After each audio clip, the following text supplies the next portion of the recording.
All right, so just got back from watching The Boy and the Heron's early opening screening, whatever. The movie is like an amalgamation of all the tropes that Ghibli has always had in the past.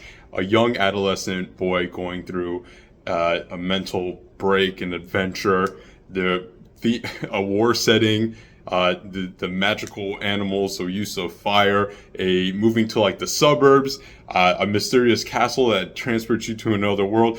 The movie is excellent in what you expect. The animation is peak, right? Like the techniques they use for a lot of like the liquids and anything with movement looks so fluid. The colors pop, and it still has that distinct Ghibli style. But it just really hits here. And of course, the music's great. Their creativity, the character designs, everything.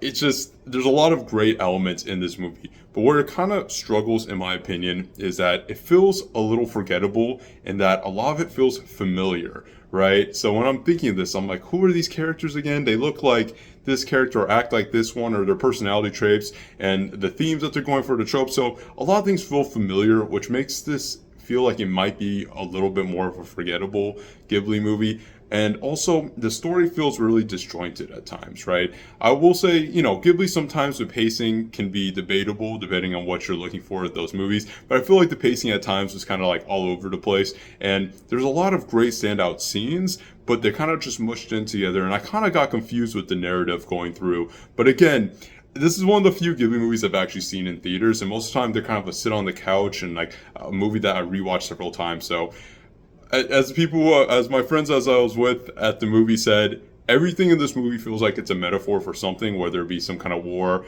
or trauma or grief or whatever it be. And so I think this is going to be one that, like, on rewatch, it will be phenomenal, and there's a lot to analyze and a lot of things, and I think over time this will be appreciated a lot. But from an initial first viewing, I think it's a great time, good Ghibli movie, but probably more of like a mid-tier Ghibli movie, which is still pretty high tier in the whole scheme of things. But with some of the disjointedness, it's probably like a 7.5 ish out of 10. So yeah, but go see it, support it, and yeah, I think it's like limited release. But yeah, true.